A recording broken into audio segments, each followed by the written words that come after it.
Main doubt ఏంటంటే హైదరాబాద్ అన్న ఢిల్లీ అన్న అంటే సివిల్స్ అంటే ఇవి రెండే. ఈ ఈ సిటీసే పెద్ద డివియేషన్ ప్లేసెస్. ఎందుకు అంటే కల్చర్ వైజ్ కానీ దేని వైజ్ అయినా ఎట్లా చూసినా డివియేషన్ అవ్వడానికి చాలా స్కోప్ ఉంటుంది. మనం చూస్తుంటాం అంటే చిన్న చిన్న విలేజెస్ నుంచి వస్తారు, ఇక్కడికి రాగానే మెస్మరైజ్ అయిపోతారు వావ్ అని. ఆ వావ్లోనే చాలా మంది టైం వేస్ట్ చేసుకునే ఉంటుంది, ఆస్కారం ఉంటుంది. అలాంటి వాళ్ళకి మీరేం చెప్తారు? ఇప్పుడు మోడర్న్ డేస్లో సిటీస్ డీవియేషన్ అనేది ఐ డోంట్ యాక్సెప్ట్ అండి. బికాజ్ మీరు అడవిలో ఉండి మీ చేతిలో ఒక ఫోన్ ఉంటే you are get deviated. So we are living in a globalized era. Social medias ఇవన్నీ కూడా చాలా పాపులర్గా ఎవ్రీ నూక్ అండ్ కార్నర్కి స్ప్రెడ్ అయి ఉన్నాయి. సో డీవియేషన్స్ అనేవి ఎప్పుడూ ఉన్నాయి. మోడర్న్ డేస్ అనే కాదు, ఓల్డెన్ డేస్లో కూడా ఉన్నాయి. But they were changing according to time and space. So end of the day it's you. If you are dreaming to achieve your goal, you have to focus. It's up to an individual personality. నాకు ఇది కావాలి అని నేను అనుకుంటే ఇది వదిలేయాలి, స్ట్రిక్ట్గా ఉండాలి ఆ విషయంలో. లేదా నాకు అన్నీ కావాలి అంటే చివరికి ఏది రాదు. It's not about the place, it is about you. మీరు ఎంత మెంటల్గా స్ట్రాంగ్ ఉన్నారు, మీరు ఎంత ప్రాపర్గా డీవియేట్ కాకుండా మీరు అనుకున్న ప్లాన్ ఎగ్జిక్యూట్ చేస్తున్నారు, how much committed you are towards your work, towards your promises. That is very very important. For example, నాకు తెలిసిన ఒక స్టూడెంట్, వాడు ఎప్పుడు టీవీ ఆన్లోనే ఉంటుంది, వాడు చదువుతూనే ఉంటాడు. But is always getting in every exam top score వస్తుంది. ఓ పక్క మొబైల్లో ఆయన సినిమా చూస్తూనే ఉంటాడు, ఎగ్జామ్ రాస్తూనే ఉంటాడు. But he'll get the top score అనొచ్చు కదా. But it is about his personality. అతను multiple things at a time manage చేయగలడు. అలాంటి వాళ్ళకి okay. Maximum people at a time ఒకటే చేయగలరు అలాంటి వాళ్ళకి. సో మీరేంటి, మీ పర్సనాలిటీస్ ఏంటి, మీ ఎబిలిటీస్ ఏంటి, మీ వీక్ పాయింట్స్ ఏంటి, you have to list down first. Discuss with the parents, with the team, faculty and all. Then make a boundaries to your self బౌండరీలో వర్క్ చేస్తే డెఫినెట్గా రిజల్ట్స్ అనేవి పాజిటివ్గా ఉంటాయి. So disturbances are there everywhere అండి. So అది ఉన్నాయి కాబట్టి నేను చదవట్లేదు, నాకు ప్రాబ్లం ఉంది కాబట్టి నాకు ర్యాంక్ రాలేదు అంటే it's a not acceptable thing in this generation. End of the day success speaks. And ఇప్పుడు రావాలనుకున్న స్టూడెంట్ కానీ ఆల్రెడీ ఉన్న స్టూడెంట్ కానీ ఎలాంటి క్వాలిటీస్ ఉంటే ఈ ఎగ్జామ్ని క్రాక్ చేయొచ్చు అంటారు? క్వాలిటీస్, బేసికల్గా అందరికీ కామన్గా ఉండాల్సిన క్వాలిటీస్ కొన్ని చూద్దామండి. ఒకటి, ఫౌండేషన్స్ చాలా స్ట్రాంగ్ ఉండాలి. అంటే బేసిక్ కాన్సెప్ట్స్ ఏవైతే ఉన్నాయో అన్ని సబ్జెక్ట్స్లో, లైక్ ఎన్సీఆర్టీ అంటాం కదా, ఆ ఫౌండేషన్ చాలా స్ట్రాంగ్గా ఉండాలి. అది స్ట్రాంగ్గా ఉండటానికి కావాలంటే మీరు కోచింగ్ కంటే ముందు, లేదా మీరు డిగ్రీ చదువుతున్నారు, ఇంజనీరింగ్ చదువుతున్నారు, if you have decided to crack UPSC or government exam, ఆ టైంలోనే ఎన్సీఆర్టీ పైన ప్రాపర్గా మీరు చదువుకుంటూ, నోట్స్ రాసుకుంటూ, లేకుంటే కోచింగ్కి వెళ్తూ డైలీ 1.5 to 2 hours ఎన్సీఆర్టీకి ఆ ఫౌండేషన్ బిల్డ్ చేసుకోవడం వల్ల చాలా ఈజీ అవుతుంది ఎగ్జామ్ క్లియర్ చేయడం. ఇది ఫస్ట్ క్వాలిటీ, ముందు చూపు. అరే నా టార్గెట్ ఇది. ఇప్పుడు మీరు సాఫ్ట్వేర్ అవ్వాలనుకున్నారండి, మీరు 2-3 years ముందు ఉండే కోర్సెస్ నేర్చుకుంటూ ఉంటారు. మరి గవర్నమెంట్ ఎగ్జామ్కి కూడా అంతే కదా. సో ఖచ్చితంగా ఈ ఫౌండేషన్ అనేది ఫస్ట్, అంటే ముందు చూపు ఉండాలి. సెకండ్ క్వాలిటీ వచ్చేసి స్ట్రాంగ్ డిటర్మినేషన్ ఉండాలి. ఎన్ని డిస్ట్రాక్షన్స్ వచ్చినా లైక్ ఎ ఋషి, నాకు ఇది కావాలి, నేను చదువుకోవాలి, దీని తర్వాత ఏదైనా అనే కమిట్మెంట్ ఉండాలి. So strong determination, at the same time commitment towards your goal ఉండాలి. అలాగే కన్సిస్టెన్సీ. ఈరోజు 10 hours చదివా, రేపు ఒక 2 hours చదివా, నెక్స్ట్ డే మళ్ళీ 5 hours, నెక్స్ట్ 2 days హాలిడే తీసుకున్నా, డజంట్ వర్కౌట్ అండి. Not in the UPSC, not in the government exam, ఏ ఫీల్డ్లో కూడా మీరు బిజినెస్ అయినా లేకుంటే అగ్రికల్చర్ అయినా ఎక్కడైనా సరే, inconsistency is a curse. Inconsistency అనేది అదొక శాపం. సో మీరు ఒక పని రెగ్యులర్గా చేయటం వల్ల మీరు అసలు ఎక్స్పెక్ట్ చేయని రిజల్ట్స్ వస్తుంటాయి. సో ఆ కన్సిస్టెన్సీ అనేది మెయింటైన్ చేయాలి. లాస్ట్లో డైరెక్షన్, మీరు చూస్ చేసుకున్న డైరెక్షన్. ఫర్ ఎగ్జాంపుల్, ఎక్కడి నుండి నేను అమీర్పేట్ నుండి చైతన్యపురి రీచ్ అవ్వాలి, what are the possible ways to reach my goal within a given time. Bus నడుచుకుంటూ వెళ్ళొచ్చు, బైసైకిల్ యూస్ చేయొచ్చు, మోటార్ సైకిల్, మెట్రో. ఏంటి possibilities? Metro is the best possibility. అలాగే మీరు మెట్రోలో వెళ్తుంటే మీ ఫ్రెండ్ కలవచ్చు, మామ సినిమాకి వెళ్దాం, నెక్స్ట్ స్టేషన్లో దింపేయచ్చు, అటు నుండి సినిమాకి వెళ్ళావు, మళ్ళీ మెట్రో ఎక్కావు, ఇంకో స్టేషన్ ఇంకొక ఫ్రెండ్, అక్కడ దిగేసి వేరే పని చూశారు. మీరు అరగంటలో వెళ్ళాల్సిన డెస్టినేషన్ మీరు వెళ్ళేసరికి ఈవినింగ్ అయింది. ఇక్కడ ఎవరు మిస్టేక్ అండి? మన మిస్టేక్. సో మీరు స్ట్రాంగ్గా లేరు. He is clear, he wanted to watch the movie, మిమ్మల్ని తీసుకెళ్ళారు. But you wanted to crack the exam, you wanted to finish the targets.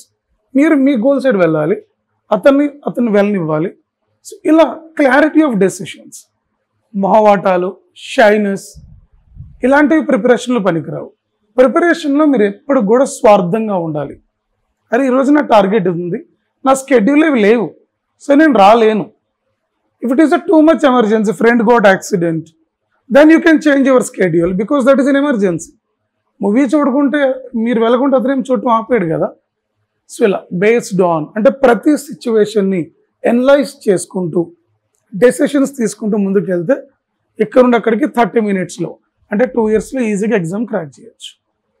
It's again individual. Parents అలాగే సపోర్ట్ చేయాలి, టీచర్ అలాగే గైడ్ చేస్తూ ఉండాలి. అంటే పేరెంట్స్, టీచర్ అండ్ స్టూడెంట్స్ ఒక team. ఇది ఆ టీం ఒకరి చేతులు ఒకరు గట్టిగా హోల్డ్ చేసుకుంటే ఎగ్జామ్ అనేది ఈజీగా అవుతుంది. దీంట్లో ఏ ఒక్కరు కొంచెం నెగ్లిజెంట్గా లేకుంటే కాన్ఫిడెంట్గా లేకపోయినా ఎఫెక్ట్ అయ్యేది ఎవరంటే అందరూ. మళ్ళీ ఫర్ ఎగ్జాంపుల్ మీరు నా దగ్గర కోచింగ్ తీసుకున్నారు, నా దగ్గర కదా ఎక్కడైనా తీసుకోవచ్చు. మీరు ప్రాపర్గా చదవలేదు, మీకు ర్యాంక్ రాలేదు. సో ఆబ్వియస్గా ఎందుకు చదవలేదంటే మీరేం చెప్తారు? ఎందుకు ర్యాంక్ రాలేదంటే మీరేం చెప్తారు? నేను చదవలేదు కాబట్టి రాలేదు అని చెప్తారు. అలా చెప్పే స్టూడెంట్స్ అవుట్ ఆఫ్ 100లో 0.5% కూడా ఉండరండి. ఎందుకంటే అంత మెచ్యూరిటీ రాదు పిల్లలకి ఆ టైంకి. ఇన్స్టిట్యూట్ సరిగా లేదు నాన్న, నాకు ఇంకొంచెం టైం కావాలి, వేరే ఇన్స్టిట్యూట్ అంటారు. మళ్ళీ అదే రిపీట్ చేశారు. అంటే ఇక్కడ మిమ్మల్ని మీరు ఎస్కేప్ అవడానికి ఇన్స్టిట్యూట్ని బ్లేమ్ చేస్తున్నారు, మీరు పేరెంట్స్తో అబద్ధం ఆడి వాళ్ళని బ్లేమ్ చేస్తున్నారు. Again you are wasting your time, your money, and you are not learning anything out of this lesson. ఇక్కడ మీరు చేసిన తప్పు ఇంకొకరిపై నెట్టేశారు అంటే మీరేం నేర్చుకోవట్లేదు అక్కడ. అంటే you are again ready to do another mistake. Obviously 1 decade 10 decades కూడా పెట్టచ్చు ఇలా ప్రిపేర్ అయితే. ఇన్స్టిట్యూట్ బాగుంది, ఫ్యాకల్టీ బాగా చెప్పారు, మీరు ఎక్కడో తప్పులు చేసి యాక్సెప్ట్ దిస్. లేకుంటే ఇన్స్టిట్యూట్లో మీకు ఇది ఎక్స్ట్రా కావాలనిపించింది, వచ్చి అడగండి, సార్ నేను ఇక్కడ వీక్ ఉన్నా, ఇంకొకసారి నాకు ఇది చెప్పించగలరా? Most welcome. వాళ్ళు అడిగిన పిల్లల్ని టీచర్లు గుండెల్లో పెట్టి చూసుకుంటారు. ఎందుకంటే వాళ్ళ టీచర్ పని ఏంటి? ఎవరన్నా చదివితే బాగుండు, ఎవరన్నా డౌట్లు అడిగితే బాగుండు, ఎవరైనా వచ్చి హెల్ప్ అడిగితే బాగుండు. సో దట్ మేమంతా నేర్చుకొని ఉంటాం కదా. సో ఏమైనా చేస్తే ఇతనికి ఈజీగా ర్యాంక్ వస్తుంది అని మాకు తెలుసు. కానీ స్టూడెంట్ అడగటానికి కూడా చాలా మొహమాటం అని, లేకుంటే అడిగితే సార్ ఏమనుకుంటారో. My dear, we're there to train you. మేమేమనుకుంటాం, ఒకరు ఏమనుకుంటారో వదిలేయాలి. మీకు డౌట్ వచ్చింది వచ్చి అడగాలి, చెప్పే బాధ్యత మాది. చెప్పుకుంటే we will choose another alternate. ఇలా ప్రతి మైన్యూట్ క్వాలిటీ కూడా మీ ప్రిపరేషన్ని, మీ లైఫ్ని చాలా ఇంపాక్ట్ చేస్తుంది. సో ఇట్స్ నాట్ లైక్ కొన్ని ఈ క్వాలిటీస్ 100% అని కాదు. ఈ బేసిక్ క్వాలిటీస్తో పాటు ఈ కన్సిస్టెన్సీ, టైం మేనేజ్మెంట్, వీటన్నిటితో పాటు ప్రతి మైన్యూట్ థింగ్ని కూడా మీరు ప్రాపర్గా హ్యాండిల్ చేసే వ్యక్తిత్వం మీకు రావాలి. So me preparation begins from changing your personality.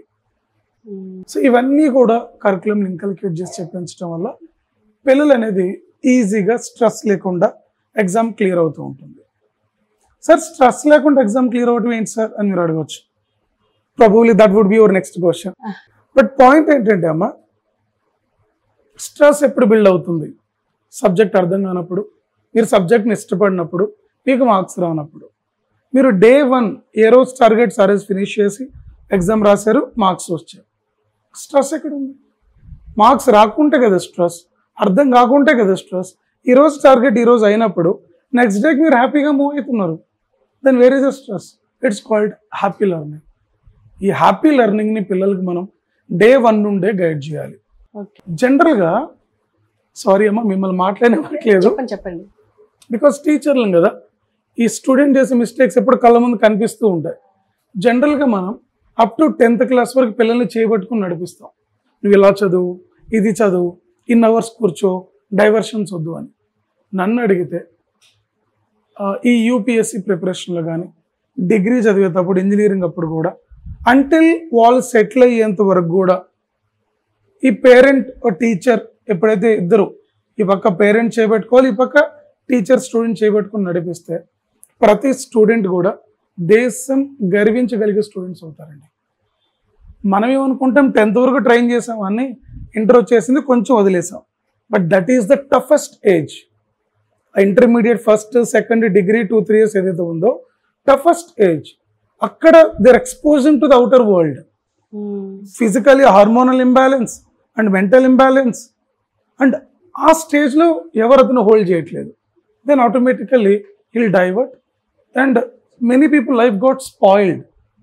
So నేనేమంటానంటే వాళ్ళు సెటిల్ అయ్యేంత వరకు కూడా పేరెంట్ టీచర్ ఎవరీ స్టేజ్లో చేయబట్టుకొని మానిటర్ చేస్తూ ఉంటే దెన్ డెఫినెట్గా ఒక దేశం గర్వించదగ్గ ఆఫీసర్ అవుతారు అనేది నా నమ్మకం. ఎందుకంటే ఒక చిన్న ఇన్సిడెంట్ చెప్పొచ్చా? చెప్పండి. India population according to 2021 census, ఇంకా సెన్సస్ రాలేదు, ఒకవేళ వస్తే ఇండియా పాపులేషన్ చైనాని క్రాస్ చేస్తుంది. According to 2011 census India is the second largest populated country. China is the first. Youth population తీసుకుంటే in the world, India is the largest country which is having youth population. We call it as human capital. Economy సెన్స్లో చెప్పాలంటే human capital. ఇంత large human capital అని మన దేశంలో ఇందుకు economy అనేది ఇంకా వెనుకబడి ఉంది. ఇందుకు స్టూడెంట్స్కి ఇంకా అన్ఎంప్లాయ్మెంట్, పావర్టీ ఇవన్నీ ఎందుకు ఉన్నాయి అని మనం ఆలోచించుకోవాలి. అంటే యూత్ ఉంది, బట్ కాకపోతే డిస్ట్రాక్షన్స్ ఎక్కువ ఉన్నాయి, స్కిల్ అనేది మిస్ అవుతుంది, కెరియర్ ఓరియంటెడ్ మర్చిపోయి ఫన్ ఓరియంటెడ్ లేకుంటే ఇంకేదో social media influence or something else influence, వీటన్నిటి వల్ల వాళ్ళు డిఫ్యూజన్ అయిపోతున్నారు. ఇన్ఫ్యాక్ట్ అదర్ కంట్రీస్ కూడా అదే కావాలి. మీరు గ్లోబల్ వైజ్ తీసుకుంటే India wanted to become top 5 countries in the world. India can become if India use this population properly. But ఎందుకు అవ్వట్లేదు? చైనా నుండి ఒక యాప్ ఎవరో లాంచ్ చేస్తారు, యుఎస్ నుండి ఒక యాప్ ఎవరో లాంచ్ చేస్తారు, అండ్ ఇవన్నీ కూడా గేమ్స్ యాప్స్, బెట్టింగ్ యాప్స్, ఇవన్నీ కూడా ఆన్లైన్ రమ్మింగ్, ఇవన్నీ కూడా డిస్ట్రాక్షన్స్. వీటి వల్ల మన యూత్ అనేది ఆన్లైన్ గేమింగ్ జోన్స్లోను అక్కడ ఎంగేజ్ అవటం వల్ల ఆ స్కిల్ పెరుగుతుంది.